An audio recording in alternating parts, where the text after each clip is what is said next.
The Bill O'Reilly. I love it. All right, here we go.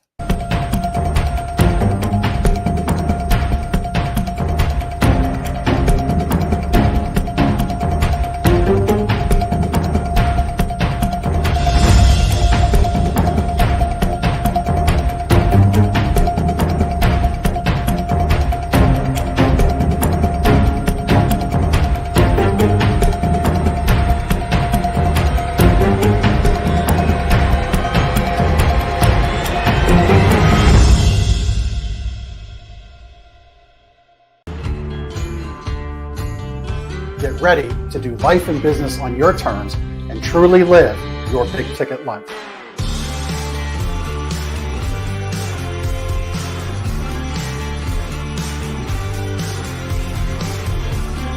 You either make excuses or you choose to level up. What amazing guests living the big ticket life. Woo! Woo! Brandon Brittingham. Appreciate you having me here today, man. It's that kind of discernment, that kind of focus, that kind of forward thinking that's so important if you're going to succeed in business today. Jeff and I are like friends. We're real friends. We are and so you unlock fortune and freedom without all the stress that normally comes along with it. It all comes down to your why. Your business, why are you doing it? How is it going to change the world and what's it going to do for your family? I want you to celebrate your success. Talk about the struggle. But I promise you, the story is in your struggle. They'll never be able to say that about me because people only see me working hard in anything that I'm doing whenever they see me. Focus on your success and the success of those around you. But being that constant in your community, good or bad, whether things are great in the community, bad in the community, who's steady? Unapologetically do business and life on your terms and truly live your big ticket life. What amazing guests living the big ticket life. And we discuss how they do it and the big ticket methods they use. The things that make your life successful so you do life and business on your terms. In and of itself, the only limitations that we really have on ourselves is the ones that we allow to be put on ourselves. And most people don't look at it in that perspective. There's nothing wrong with being humble, but there's also nothing wrong with stepping into your superpower and letting people know who you are.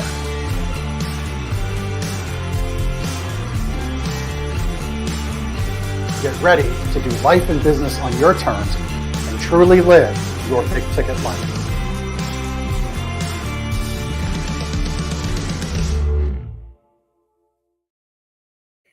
All right. This is going to be a fun one. Welcome, everybody. Episode 81. Producer Chris is the guest today. I've often talked about it. Yeah, that's right. People probably think my first name is actually producer, Jeff. They're like I keep on searching Google for producer Chris when I'm watching Lancaster Connects or Big Ticket Life. But so Jeff, man, this is going to be awesome. I appreciate you finally having me as a guest on your show. Was there, did I commit a faux pas? Was there a certain cadence in which I was to extend an invite? Yes. Yes, man. It's just okay. And you forget I still have controls back here, so I can just pop. You can just end this. You can just boot me and make this your episode. That's the beauty of this, man, is that, we'll get into this whole podcasting thing, and I'd love to, man, this is going to be awesome to be able to chop it up with you. There are no rules, man. We make the rules. We get to serve our community. We don't have to let's pause for a commercial break or I can do whatever. And we do it live. And so sometimes there are little weird faux pas that end up being actual things that end up being in your show. It's like Miles Davis, the stage is for rehearsal. This is the show. And that's the beauty of this thing, man. Yeah. Love it. You talk about going live, and then we'll jump into where I thought we might start. I was reminded, you shared with me last week, I guess it was, or maybe this week. We had a moment here on the show where my internet went down and our guest kept going. Yep. And I had to reboot the whole computer. And the beauty of this technology was it just kept going and nobody was any the wiser. I'm not even sure my guest was all that tuned into the fact that I had dropped off. How scary is that? Everybody's just so in the zone. he was spitting fire, and he was like, well, went, and that was that, and it all worked out in the end. But anyway, I thought I would bring Chris on, because everybody listens to podcasts. Well, not everybody, but a lot of people listen to podcasts. There's a lot of podcasts out there. Something I think I saw Alex from Podmatch, a recent communication from him was something like 2.9 million podcasts are out there, Yeah, which is a lot of podcasts. it depends on what service you're counting and what you're not counting right now. That YouTube is considered quote unquote a podcast platform. We won't get into the weeds as to what constitutes a podcast and what doesn't constitute a podcast and what's a video and what's a show. I think for the most part, people like just they'll watch CNN and think they're watching a podcast at this point. But I think when you look at the numbers, it's actually well in excess of 4 million. And Oh, wow. so when Okay. people look at podcasting and they say, hey, I just think it's probably too late for me, right? I think there's just so much out there. There's so much content, so much podcasting. And yeah, podcasting is still, quote unquote hot or whatever. But the fact is that even though there are in excess of 4 million podcasts, there are probably about 20% that are actually active, meaning one podcast every 90 days. And now, if the fans here of The Big Ticket Life and Jeff Giannakovo are to consider one podcast every 3 months as active, ladies and gentlemen, that is not active. What is active is what Jeff is doing, which is going week after week and creating reps and consistency and getting better at this and serving the community. And so if 20% are doing one podcast every 90 days, imagine those that are being consistent, what they're able to do and who they're able to reach. And so that, I think the number is scary when you look at 4 million, but when you whittle it down to almost single digits of people who are really doing it. We're not just playing podcaster. People who are doing what you're doing, Jeff, it really is something that I feel like is just completely untapped.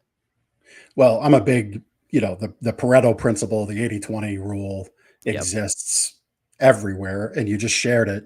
And I was going to comment that, likely if we then take that 20% pool doing once every 90 days, it probably breaks down to, of that 20%, another 80% out of that 20 are doing it monthly. And then 20% of the 20% are doing it weekly, which when you mix that back into the total pool, it's 4%. 4 out of 100 people are broadcasting with at least a regular weekly schedule. So on that note, and then we'll get into where we kind of thought we might kick off. So if for me going weekly is the bar, like that's what I'm committed to. I feel that's what makes sense. And again, there's no right or wrong answer per se, but so what's your thoughts on going out 3 times a week or daily? Because I've got friends that do that. They do 3 episodes a week, 5 episodes a week. They go 7 days a week. Now, they're obviously I've never seen anybody doing a live 7 days a week. That's a monster schedule to commit to. Yeah. But forget the live pre-record aspect. Your thoughts on doing 1 to 3, 5, 7 days a week? What are your thoughts there? I think before we get into like the, what's the right length of time or the amount of podcasts you should do in order to remain consistent, I think you have to first think about who you're serving. And so if you're serving someone who is somewhat busy, has got a schedule, your audience is, you've got high performers, you've got entrepreneurs, you have a very clear vision of who your audience is. If you were to go live or you were to, create a recorded podcast and do it every single day, how much of that content is really going to serve your audience? I think a lot of people that go live or do videos every single day, they're fishing. But they don't have the radar on, right? They're trying to get found. They're trying to get out there. And I got nothing against people who do that. And that may be a great way to do that and to go through what a lot of people do. And Dan Jordan's here in the chat, and he's waiting for the commercial. But Dan's a guy here that is a great example of someone who said, I'm going to do a video every single day on LinkedIn, on YouTube, and just do that. And he did that, and it's called a creator sprint. And podcasters will do this as well. And they may set it, and like Victor Antonio, who's a client of mine as well. He said, I'm going to go 3 days a week live, and I'm going to do 100 episodes. He set that as a goal, and he did it. And then when he was done with it, he said, all right, I'm now not going to do that anymore. I'm going to be a little more sporadic and do whatever. But he was able to take that sample of 100 episodes, 3 days a week, and learn what he can and can't do. So I would suggest that, the beauty of this not having rules is you create your own analytics, and you could say, hey, I went live every single week for 2 years or 2 months or 6 months or 1 year, whatever the time frame is.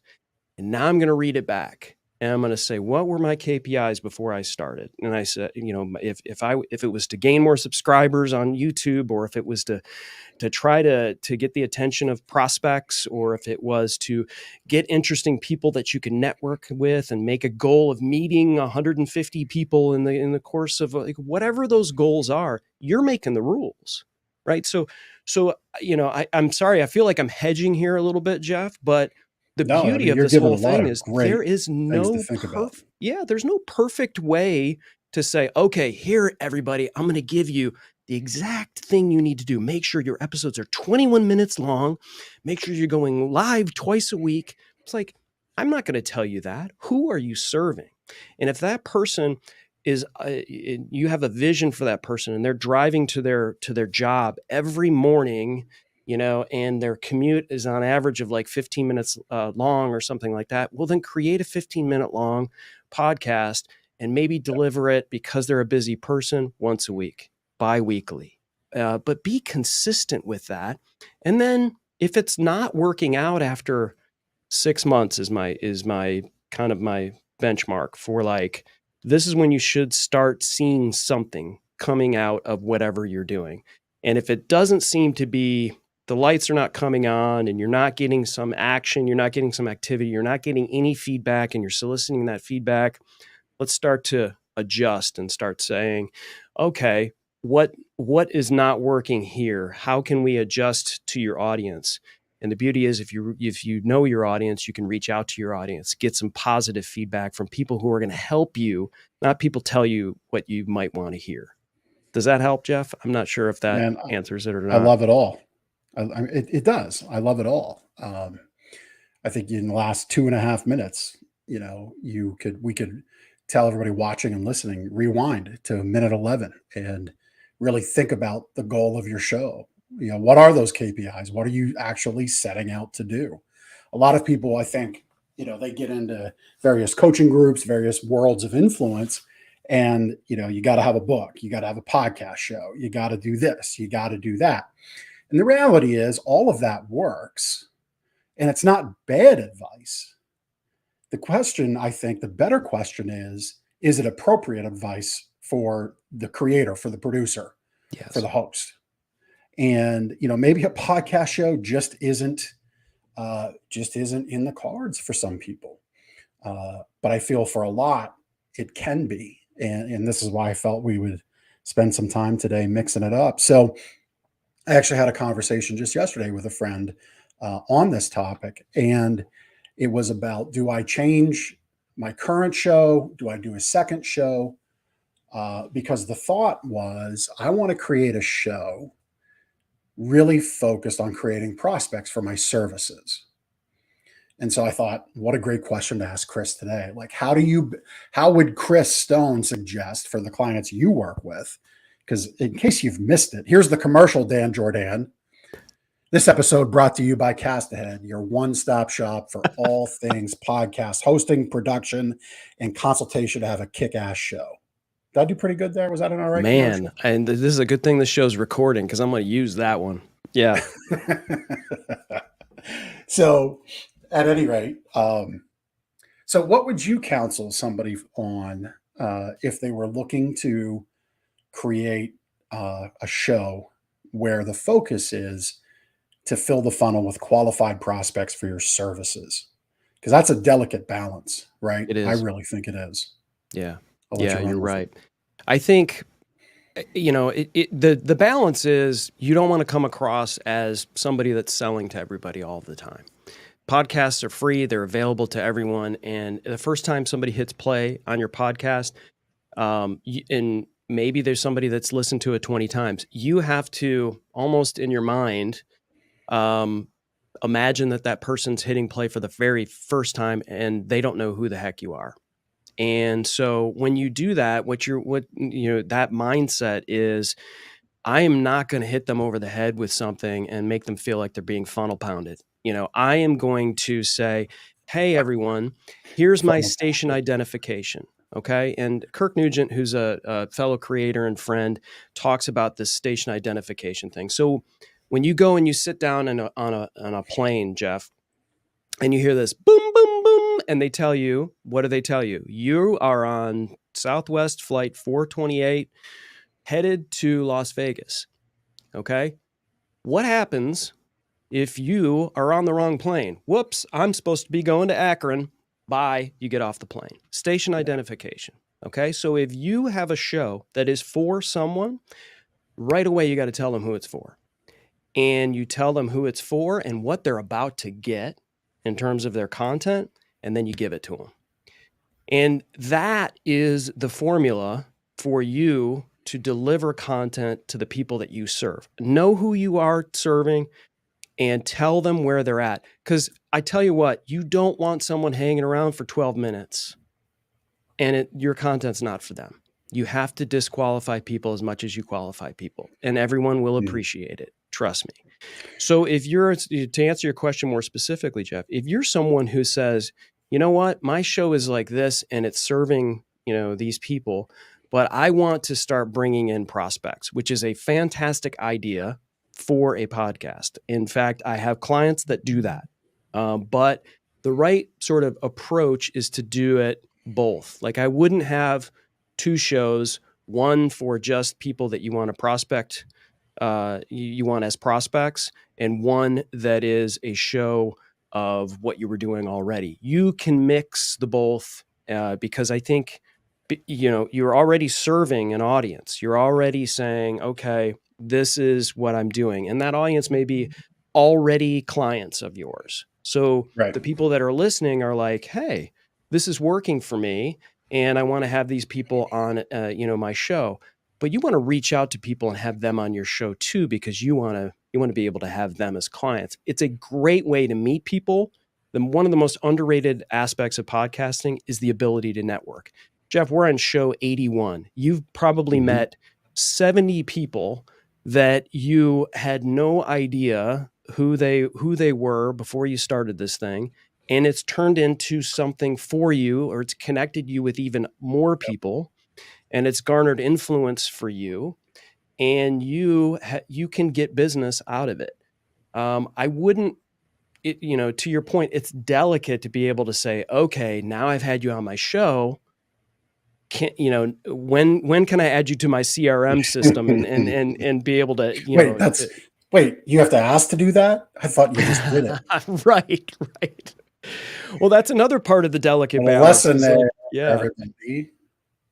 Yeah, let me just Right. add you to my email list without you asking to be added to my email list, right? So it's we've all found out that hey, how did I get added to this? Oh, this person decided they just wanted to add me to their funnel, which is always a fun thing. But Yeah, qualify, disqualify, Yeah, just as a little aside to that, again, because I want this show to be, I want all my shows to be valuable, but this one especially in the topic of podcasting, because we have a great experienced creator, producer, chief content entrepreneur, and did I even see a title tag of sauceologist on here? Is that what I saw So just a second ago? yeah, So we so want to get all the greatness from Chris we can. yeah, I just since I get to make the graphics, Jeff, I get to I get to make up titles as well. You can call me Burgermeister; it doesn't matter. Most people, they want a show, they don't want to know how it's made, and that's what I do for them. I make the sausage. When you go and you have a good sandwich, you don't want to know how, the pig was killed to make the ham on it. It's most people have a specialty like yourself. You have a lot of spinning plates in the businesses that you have, whether it's gardeners or whether it's the coaching business that you have with Battlefield Alliance. Mhm. And all of the things that you're doing in terms of publishing books and licensing and all of the marketing that you do, and you're like, I need to do a podcast, but you didn't want to know how to do a podcast. You wanted Right. a podcast, and that's what That's we right. do. That's right. Yeah, no, 100%. There's so much that I want to cover, and Yeah. just as a little aside, before we went down the Burgermeister chief sauceologist, and we missed a perfect opportunity to have on the screen. Although I can't expect it all from you because you're a guest, making sure you're delivering great value. But I would think normally, if you were strictly behind the scenes here and we had the sauceologist reference, we would have a Tommy Boy visual on the screen about, well, you can stick your head up the back of a bull, or you can buy a T-bone, or however that got butchered, right? But yeah, if you wanna have the hero moment every week on your show with Tommy Boy, you bring on somebody like Chris for sure, because that's what I get to do. I get to show up like the rock star each and every week, and it's really what sustains you, I think, in having a podcast is when it is easy. So easy could be you inherently have the skills to produce it, which most don't. Okay, and even if you do, is it the best use of your time? Right. If you understand where your dollars per hour need to come from, it's probably not. Just because you can doesn't mean you always should. Right. But yeah, I mean, for me, 81 episodes in here, or what, 103 with you, over on the Lancaster Connect show, which we have to talk about that because I think there's a lot of Yes. lessons we can share there. Yeah, there's no way that I could sustain 180 plus episodes in the course in this course of time. It's too much work in this format because we Right. produce a fantastic show and we have fantastic guests on and we have meaningful conversations. If we were just doing 5 to 20-minute episodes that you pre-recorded in a 4-hour chunk once a Friday every month, yeah, you can sustain that pretty easy because you get 4 to maybe 8 shows out of that each time. Mm-hmm. But this is work, and you make it easy. So thank you for Yeah. that. Thank you, man. And I think, to your point, Jeff, like Dave Jackson says this. He's a Hall of Fame podcaster, and we were lucky enough to have him on the show that I do with Jim Fuse, who's in the chat, saying hi, hello, What's up, Jim. I do a show with Jim called Dealcasters on Amazon, and Dave Jackson was our third guest on that show. He's a Hall of Fame podcaster and fantastic. And what Dave says is anyone can do a podcast, but not everyone can do a good podcast.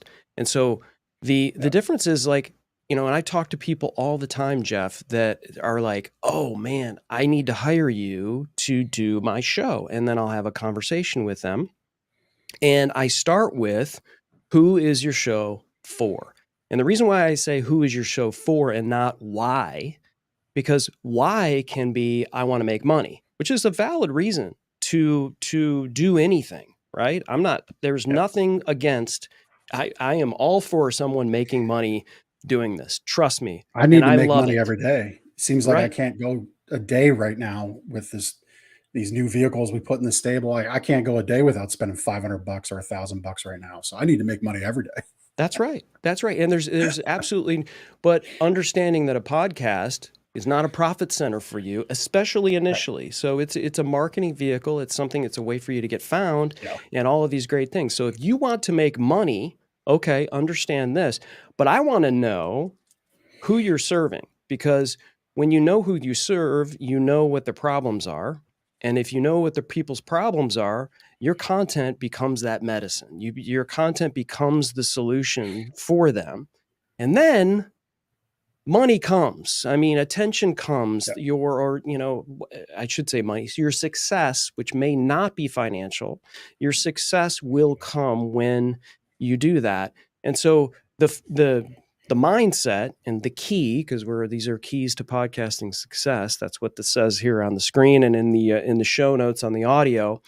And that is, if you need to have the mindset that you are here to serve people and you are to 100%. give back to people, because people hear on live video or on audio in a very intimate format. In audio, they're taking you on a jog, they're on their dog walk, on their commute. It's very intimate. And so they're gaining trust in you. You are giving them something because, no one knows who you are yet, but eventually they're like, hey, I really like this podcast called Big Ticket Life. That's a really interesting guest. And there was something that a guest said about this, and I'm just hooked on this show. And then eventually they may go, I need a coach, or I need to level up my business, or I'm interested in buying a mattress. It all connects itself in ways that the algorithm figures out you're interested in.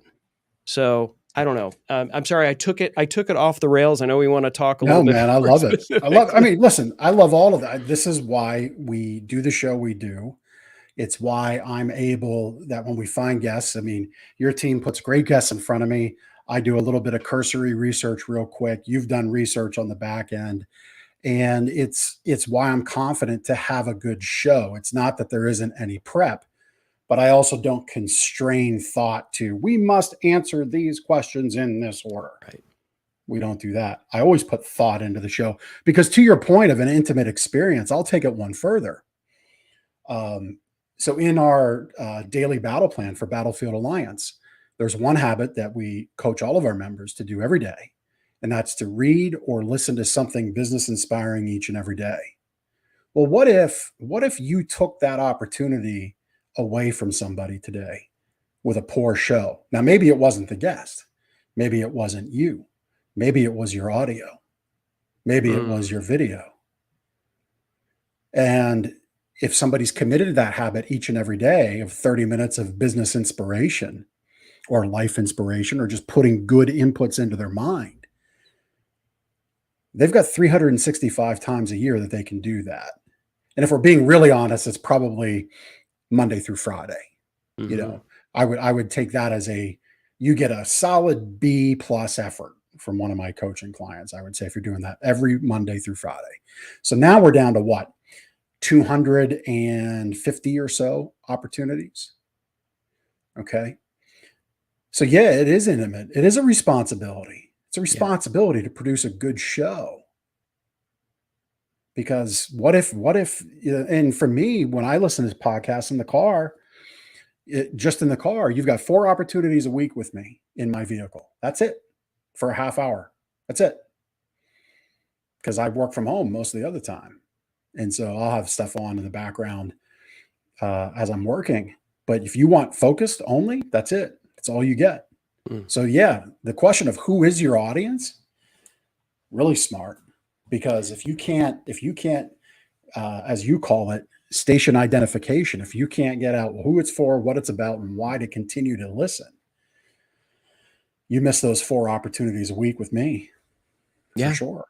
Yeah, I look at content creation, Jeff, as a part of my legacy. And I know that like we're making this a lot heavier than, like I like to have fun too. I love you and I, yuck it up all of the time. And I think a podcast should deliver valuable content, but it should also represent you, right? If you like to have fun on your show too, right? Let's not make everything just so heavy. But the reason why we do this and we sharpen the irons and we try to make each other better and we constructively say, hey, let's do this. Hey, I've noticed this about the sound. Let's get your mic together. Let's Yep. get this show together. Let's spend some time on getting this with the guest. Let's show up 15 minutes prior. Let's work on this, because man, we're going to be 6 feet underground in another place, right? This content's going to outlive us. And I think when you think like that as well, here's another key is this mindset is not just about who you're serving, it's who you're going to serve. So there are people that are going to listen Love to that. this show after we're dead, man. After we're dead, Mhm. I'm hoping that I'm going to be able to impact someone. And when I think like that, I take things a lot more seriously in terms of my preparation, in terms of who I'm going to serve. And, again, it might not, our voices are not for everyone. Trust me. I get all these, especially on the Dealcasters YouTube channel, we get all kinds of comments that are, are taking shots at us and all of that stuff. We'll go live. We get all kinds of stuff. My voice is not for you, Kathy. My voice is not Right. for you, Rob, or whoever you are. It's okay, because Right. I'm serving somebody else, and that's what I'm focused Yeah. on. And this other stuff is a little noisy, is all. Yeah. Well, my book that I'm working on and will be wrapped up by the end of this week as far as the final draft. I have a section in there on legacy. And, my name, Janakova, is not an easy name to say. It's not an easy name to pronounce spell. But man, I have a goal to make it known for myself, for my sons. And this legacy conversation, I think some people greet that as, wow, what an egotistical thing to say. But it's not. It's opposite for me. Right. To me, it means nothing and it means everything at the same time. To your comment about my voice isn't for you, but it is for you. That's what I'm talking about to me with legacy, right? Yeah. I only care about the people that I impact. I don't not care about people, but I know who I'm for and I know who I'm not for. I know who I speak to and I know who I don't. I know where my sphere of influence and expertise is, and I know where it's not. And so I'll paint another picture of this nothing and everything focus for people watching and listening. In the movie Kingdom of Heaven, at the end, Kingdom of Heaven's a great movie. Orlando Bloom is in there. Yeah. It's about the Crusades in the Middle Ages, and he loses Jerusalem to Salahuddin. And he says, what was this all for? And Salahuddin just looks at him. He's like, nothing. And walks away, turns his back. And about 5 steps later, turns around and he goes, everything. And so that's how I look at legacy. It means nothing for the people it's not meant for. That's right. It means everything for the people it is. And I'll paint one other story. My marketing mentor and friend and person who changed the trajectory of my life, Dan Kennedy. Mm-hmm. Here's a gentleman that I truly feel didn't buy into legacy. Knew his content would live forever, actually structured it as such. He's licensed his name forever and ever and ever, it seems. But on the personal level, never put a lot of stock would be the appropriate way to express it in the impact he created for others until he's on his deathbed. And the call comes out, hey, so Dan's not doing well. It doesn't look good. He's got weeks to maybe days left here on earth. If you'd like to send a message of gratitude or just a message, email it here and we'll read it to him because he can absolutely hear. And so that happened, and it happened in spades. And Dan Kennedy's still alive today. Wow. Now, I don't know if that was the turning point in his health journey or not, but I can positively say with confidence it was an ingredient. Wow. And so think about your legacy. And we went heavy there, but this is a medium that you can do that with. Yeah. Absolutely. And there's no effort. rules. There's no rules. So think about who you're serving and who you're going to serve, and you don't have to make it an hour-long show. You don't have to make it live if you're not comfortable going live yet. You can start and go. And Yeah. Jeff, I've talked to tons of people that, you know, they want a show, but they're not ready. And I'll have to say, listen, and they're ready to pay me, you know, and I'm like, you're not ready yet. Here's somebody that can help you. Here's some things that I can help you do. But if you're starting a podcast and this is all working for you, you're hearing what we're saying and you're saying, hey, you know, I think this is what I want to do. You're going to have to put in, and this is my next key, you're going to have to put in the work to get better at this craft. I'm not going to say the art, because I'm not ready to say out of those 4 million podcasts, you know, I'm ready to call a lot of it art, but this craft, you're going to have to get better at. And the only way to get better at it is to do your first show and then do your second show and do your third show. It's like going to the gym, ladies and gentlemen. It's, you don't go once and come back shredded. You are not automatically great at the bench press. You are not automatically, you may have talent and you may have strength and you may have all of those things. But if you want to get really good at this thing, you have got to do this thing, and you've got to be consistent at it. And you've got to stack, and you've got to stack. And when you stack, you're going to get better. Jeff, you know, we're 81 episodes into this thing.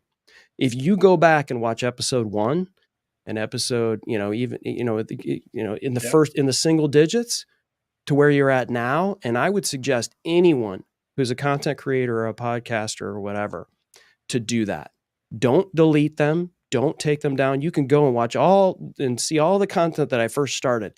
And it's cringy for me. But as a recovering perfectionist, it took going live to overcome all of those fears, to overcome all of that perfectionism, to overcome the ums and the you knows. And I still say it. I still do, you know, like I just did there. It happens. But when you go live, you know, people are connecting because they do the same thing. And this is me, and this is Jeff, and this is who we are.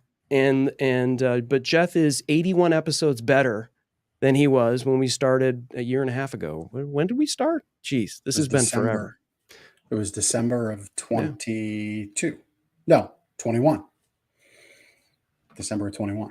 Yeah, it's about putting it in, man. Putting in the work, man. Most people are not, and this is the reason why there's 4 million podcasts and like less than 10% of them are active. It's because people aren't willing to put in the work that it takes to be successful. I didn't say financially successful. I said successful. And most people are not willing to put in the work. If you are willing to put in the work, you will be successful in this medium. Yeah. Well, and so I want to add to that. And then, I think a lot of folks go about media because if you're in the business of anything, you need a chosen media, right? So we've talked about who your audience is, right? How you're going to identify who you are, what you're for, the value you'll deliver by tuning into your show. We've talked about that, right? So in the marketing triangle of things, we've talked about the market. You know, the message we can talk about, but the media, like this is my chosen media for the business of Jeff Giannakovo. This is where I'm going to spend money and invest money into building content, because we build a lot of content from these episodes. Not only that goes out immediately and right now on the live broadcast, not only that goes out the Monday after on audio platforms, but that goes out on the YouTube channel later, that goes out in the high definition video downloads that we get, and goes out in the reels that I notate as we're going along. So it's my media for my business. And that's why I started, because I realized, hey, if I'm going to be in this, I can't build any business. And this is a lesson for everyone. You can't build a business on rented ground. You know, so Facebook, they allow live podcasting right now, but maybe one day they won't. That's right. LinkedIn, same thing. Like it's their house, their rules. We're just a guest for the moment. And sometimes you're booted out, and you just like we had an issue early on You remember that? My ability for Facebook Live was just stopped for some reason. Right. And I think we had it was episode 2 and 3, I think, got affected. It was over a 7-day span or a 10-day span. And yeah, so like right out of the gate, it got, but we didn't stop. We just kept going. And that, so think about your media, think about your podcast as your media. I'll have Chris add to that. But on the topic of starting, we started December of 21. Like if you asked 100 people what month would be a good month to start a podcast, I would bet you 80% of them would say December is the worst month. But I was committed to it. It's like, let's start. Sure. And I think where folks make a mistake with podcasting is they start, and it's that belief that good is good enough. But let's talk about that shift from good to better to best in podcasting, right? Because iPhones, you got your mic, you can plug in the AirPods or the wired thing, and you can sit in your car and feel like you're in a quiet studio. And then you can upload it to the free account on any one of the podcast players that allow that to happen. And that's good. That's a start. Yeah. But what are those benchmarks to go from better to best? Oh man, this is excellent. Nobody's ever asked me that before. Really? And yeah, and it's, well, there we go. It's a great question, because most people think when they're ready to start a podcast, the first thing they think about is buying this thing that's sitting in front of Jeff and I, which is a microphone. That's what they think. They think that if they get a microphone, that's the first step in a podcast. Now, you can't make a podcast without some form of microphone, of course. Right. But that's not where you start. It's where we talked about before with the keys. Like, your content is the number one, who you're serving and finding out their problems, and that's your content. Don't come up with the show title before you know what you're going to talk about. But when it's time for you to, level up beyond just the iPhone and the earbuds and the free account on Spotify for podcasters, which used to be called Anchor, or whatever you're using to make your podcast, when it's time for you to level up, and the first thing people say is, okay, now I'm going to look at podcast mics. And that is not what you do. The first thing you need to do is, when we're thinking from a technical perspective, which is, most of what is my show, Dealcasters, that we do on Amazon, it's where are you recording? Like, what is your room? Is it does it have carpeting in it? Is it large? Is there glass? Is your voice maybe bouncing off of the walls? Things like that really are important before we talk about the microphone, because lots of people will go, oh, well, it's here's the podcast mic that everybody says I should get. It's the Blue Yeti microphone, right? Which now Logitech is no longer making. That is being sunset. And I make jokes about the Blue Yeti a little bit, but it's like everybody had one at some point, but they don't realize that microphone actually is super, super sensitive. Condenser microphone that plugs directly into your computer. And if you are in a room that's big and has bright walls and no carpeting, you're going to sound like you are in an echo chamber. So the big thing for you to remember when you are looking to take those next levels as better podcaster, is to understand that your voice is, we talked about earlier, intimate. Okay. You want it mono. Think mono. It needs to be in the center of someone's head, not large and in stereo, because that feels further away from an audio perspective. And we go live, Jeff, and we do video and Lancaster Connects as well, and all of that stuff. But listen, right now, if there was a thumbprint on my lens, or my video was jittery, or things were to go kind of grainy at times or whatever, we are 44 minutes in on this show. Trust me, people are still listening. They are still listening. It doesn't matter that, sometimes the video is a little janky. So audio is the most paramount thing you need to think about, even in video. So if you're a YouTuber, or if you are doing reels on Instagram and you're creating content in general that is video, your audio is still the most important thing that you can focus on. And that comes first and foremost with where you're recording your audio, and then think about your microphone situation. Yeah. Yeah. Just great points. Because, yeah, you put that terrible microphone in a bad room. So what? You may as well spend $30 at Radio Shack. Yep. Which isn't even around anymore. I think there's one. But no, very great. I mean, great points. Thank you for sharing. And, a good transition into Lancaster Connects would be, let's clarify the mic in the room setup about Lancaster Connects. Okay. So Lancaster Connects is our podcast show that we produce at Gardeners, Matters and More, my business partner, Ben and I. We came in to do that show. Really, we want to introduce the greatness of Lancaster County in charitable effort, give back efforts, people doing good efforts, local heroes. We want to tell those stories and share it with our community and introduce it back to the community. That's really what we're doing at that show. It dawned on me this last week that that's really what we're doing. And that's the way I'm expressing it from here on out. And we do that because we believe, as a business in the community, it's not cool to just sell, because that's taking. Yeah, we do a good job. We lead in the 5-star experience. I would challenge my competitors to level up, because it'll make us level up. And we constantly look to level up. But we believe giving back. And so Lancaster Connects is that vehicle to give back to our community and introduce the good people in it to everyone else. And so on the microphone topic, so yeah, we just, Lancaster Connects, we violate just about everything Chris just said about that. But it's intentional. That's right. Because we don't want people to forget that it's Gardeners, Mattress and More producing this show and bringing it to you. Because it's not a show about mattresses.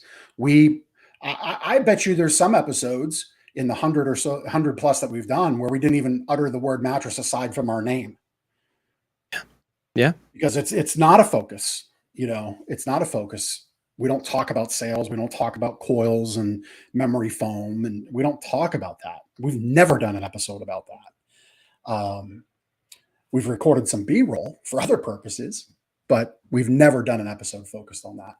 And so for us, that show is the no rules of podcasting. There it is. Like, that's like it's almost like the anti-podcast, if you will. Well, you came up with the audience. Yeah, you came up with the idea and threw it by me, because you guys were originally doing it with the prior producer in the dream room, where it was much more closed off, and it was just you and Ben, like, sitting by a bed, and you said to me, you guys in a hotel room.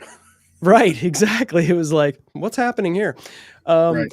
But you came to me and you said, what would happen if we did the show on the showroom floor? And, would that be, weird? Would it be noisy? And I said, well, yeah, it might be noisy. But you guys are in a mattress store, and if there's people walking around in a mattress store, I actually think that's kind of interesting. And that's you guys at your store. And then when you're there doing what you're doing and who you're serving, again, who's, Lancaster serving? You just said it. It's when you're doing that and you guys are in a mattress store, who do you think people are going to be buying their mattress from? Right. Yeah. I mean, they might go on Amazon and get, bed in a box or whatever.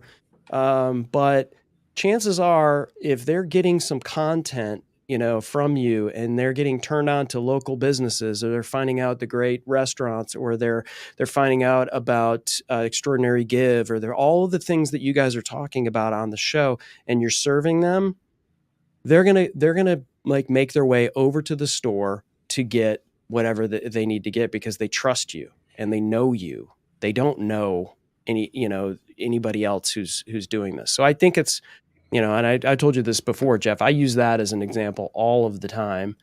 But well, we do it together. There's no way we could do this show without you. And to that point, our 100th episode, we had, and this is why not staying in the good is good enough path is bad, or just saying, I got a podcast, good is good enough, I'm moving on to the next thing. That's the point I'm trying to make.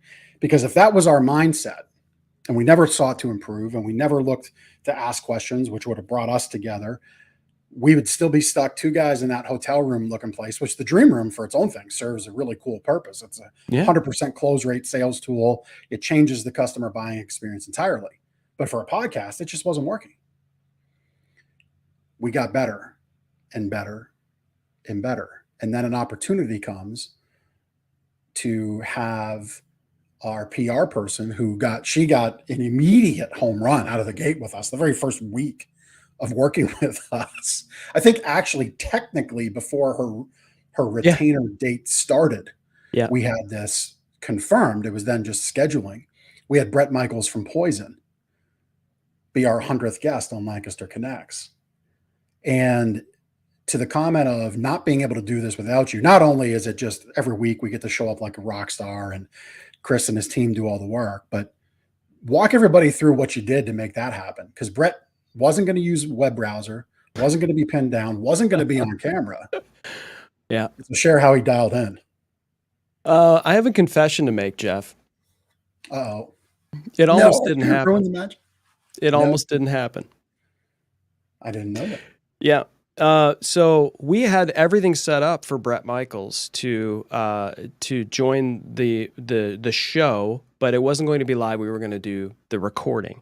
And of course, Brett Michaels, on tour, who knows where he was? I don't know if Party Girl hadn't started yet. So he was on doing the stadium tour with Poison and Motley Crue and Def Leppard and all of that. And so I have things set up in my studio to do things video, like it's all online. And so you click a link and you join with video and audio, and everything gets recorded, and we can, in this case recorded, but we can also go live. And so you guys had let us know that Brett would, wasn't going to be on camera, but would be on audio. So I'm like, okay, well, we can still send him the same link. What we'll do is, he'll be just speaking and we'll turn his camera off and just record the audio. Zoom call with that one person that wants to be the outlier. Exactly. Generally a Zoom call. Thank you. Yeah. And so the night before, at about, I don't know, maybe 11 hours before we were supposed to do the recording, I got a text from his road manager. And his road manager said, Brett can't use this link you sent. He's going to call you from the phone. And of course, I'm like, okay, great, perfect. Just call this number, my phone number. And at that point, Jeff, I had no idea how I was going to do it. So I spent the next number of hours working through how I was going to do it, how I was going to route, calling people, having them call me. I got everything set up, Jeff. Everything, we were ready to go. Everything was rocking. Had you and Ben on the screen, ready, waiting for Brett Michaels to call. And you remember this because you were on the screen looking at me, and I see the phones coming in. It says unknown. And I'm like, okay, this is definitely Brett. Like, this is how this works, right? They call so you can't call them back or whatever. So I pick it up, and it's routed into my mixer. Like I had practiced with 15 other people the night before. And when I hit and said, hello, nothing. It was crickets. And I was like, that's curious. Hello, hello, hello. And I'm looking at my meter and I don't see anything. And you guys were seeing this, like, why, what's happening here, Chris, or whatever. And I was like, why am I not hearing him? And of course, I'm starting to worry a little bit. I'm starting to freak out a little bit. Is this interview going to happen? And so I thought, well, let me flip it over to the speaker on my phone. And I flipped it over to the speaker on my phone and I said hello, and it's Brett Michaels. Hey, how's it going? Hey, you sound like my friend Billy from back in the day. And I'm like, and of course, you guys can hear him. Yep. But you're hearing him because his voice is coming out of my speaker of my phone into my Into the microphone and not in the Yeah. mixer where he needs to be recorded. And I mean, I'm sure it was like a matter of 2 minutes, maybe even less, but it felt like 20 minutes to me. I was like, Brett, if you can do me a favor, please hold on. I have to make sure you're routed to go in for the recording. If you can just hold on a second. Sure. Yeah, sure. But at that point, the only way I could figure out how this was going to work is I would have to turn off Bluetooth on my phone, turn it back on. And then my fear was I would lose the phone call. And if I lost the phone call, Can't call no him back. interview with Brett Michaels. Yeah. But I had to take the shot, turned it off, saw that it was still connected, turned Bluetooth on, said hello, crickets, and then I heard a little click, and I looked and I saw on my meter that there was a little bit of juice in there, and I said hello, and boom, Brett Michaels was in, and we went with the interview. But that's a long story, but I for a minute there I thought this wasn't going to happen, so I'm glad it did, and it's fantastic to be able to do that show with you guys and see like just how it's grown, how you guys have grown, and how you guys are just really serving that community. You're not doing it to sell mattresses, you still aren't. Nope. But And I just won't. feel really good about being a part of it with you guys. Yeah. I mean, it's a good case study in who the audience is, who's your market, Mhm. what's the message, what's the media, right? It's that triangle, and we do it because look, between our investment with you, our investment with our PR lady Stephanie, we're still in my mind, we're still in a value equation as it relates to going and pouring more money into AdWords, which really has diminishing return at this point for us because you only spend money in AdWords when people click, and we're pretty after 12 years, we're optimized. We're dialed in, and it's not that we just let that run on autopilot because it's not, but just because you would go and invest that money there doesn't mean it works. Right. Because you can't make people search and click. And so we feel good about that investment there because while I'm a direct response marketer, heart, spend money, make money, in the brand building thing, it answers and checks all the boxes for us. Yeah. And the end around on the business side of it is, boy, when you say people who are going to think of us when it's time, the people who do think of us, they're the board members. They're the key volunteers, the presidents, the leaders of these charitable organizations. And, when you get some board members who typically it's affluent people who sit on a board of a charitable organization, they become our customer, and they're some of the best people to work with because they love that we're supporting their thing. And I'd like to say I thought all that out, but I'm glad, in a way, I'm almost glad I didn't, because it would almost seem like a nefarious purpose, right? Right. But I'm glad it did work out that way because it's nice. I'm not going to turn away business. I like money. I like making people happy with what we sell.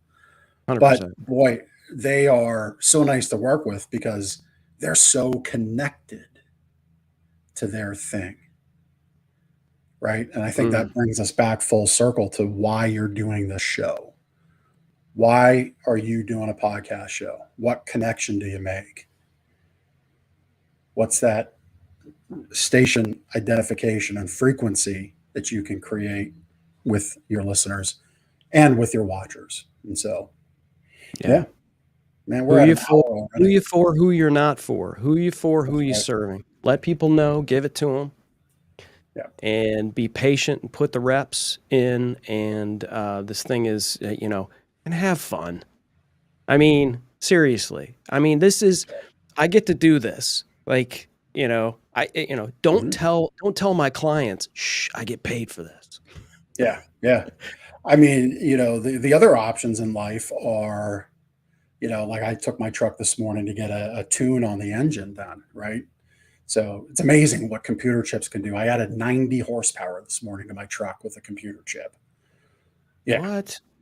So So that's not the story, but the story, like, you get to do this, right? We're blessed to be able to have this media, create this content, air conditioned studio versus the guys I saw at the mechanic shop sweating already at 8:30 in the morning, Yeah. dirty, greasy, bending over, twisting, doing that, right? Like, yeah, we are blessed. It is a cool way to impact your business and create opportunity. Love it. Love you, man. Thank you. Yeah, man. You too, man. Thank you for This being is, on the show. I appreciate the opportunity to serve your community. You have, you've really built something incredible here. And, like I said, the high performers, whether they're, from the Apex community, or, the folks that are just supporters of yours, and the businesses that you've built. It's really just great to have met people like, Matt Rhoda and Clay and all the folks from Apex that I've been able to just, because sometimes and I've told you this before, it's like, I get hired for doing other events too, and remote producing, some other events. But other times it's like you get to actually, when you're producing and being able to choose the content that you work with, you actually get to level up yourself, because it's not just the one time that I'm listening to this because I'm the editor and I've got to take the audio down. It's like I'm hearing these things multiple times, and you hear something new the more you hear it, and it resonates with you. So I appreciate, what you've done, and obviously with Lancaster Connects as well. It's just been, it's been an awesome ride, man. Let's continue to build that legacy. That's right. Love it. Love it. And Chris has all his information in our show notes. If it's been on the screen. But yeah, I can't give Chris enough of an endorsement and a testimonial, an attaboy, a pat on the back. If you need these services, and if you're committed to that better to best shift, Chris@castahead.net is the place to go. Him and his team are fantastic. You'll get started, you'll get going, and you'll get up to 81 episodes, 100 episodes, 300 episodes, and then more and more and more. And you'll find that this is a great part of your week and your day to build something for yourself, and you're able to do it because you got his great help and his expertise. So there we go. Thanks, man. Thank you, Chris. Thank you. All right. Well, appreciate everybody tuning in. I know we gave you a lot of great value. I got a whole page of notes of reels, so I know it's there. We'll get that out, get that shared out in the future. And you can rewatch the link right now if you want, because it's right up on YouTube. It's on LinkedIn. It's on Facebook. You'll be listening to the show next Monday. So I hope this was good for you. Thank you for tuning in, and we'll see you next week on The Big Ticket Life. Take care, everybody. Take care. Thank you so much for taking the time to listen to this episode of The Big Ticket Life. You've heard from another amazing guest living their own big ticket life, and now it's time to live yours. First, I'd love for you to take me up on my free gift to you. Claim your gift at gift.thebigticketlife.live. That's gift.thebigticketlife.live. See, all your life, you've been told what is and what isn't possible by the loudest voices from the cheapest seats. It's time to finally do life and business on your terms. Sure, you've heard similar things, but without clarity on what can be done, it's easy to have your customers, employees, maybe even partners, and your spouse keep you from truly living a big ticket life. My big ticket methods shift you into that investor seat in your business, away from commodity and away from competition, into a market of one, so you can finally live your own big ticket life. So my gift to you is for you to book your discovery call today, where we'll uncover first the Chivo behaviors, those chief everything officer behaviors that hold you back, and why moving into the investor seat in your own business is critical. 2, we'll uncover the premium position that's up for grabs right now in your market that you're missing out on. And 3, which big ticket methodologies are just waiting to be dropped into your business to explode your sales and profits. So again, thanks for listening to this episode. I'd love for you to take action right now. Accept this gift, book your call, go to gift.thebigticketlife.live. Again, that's gift.thebigticketlife.live.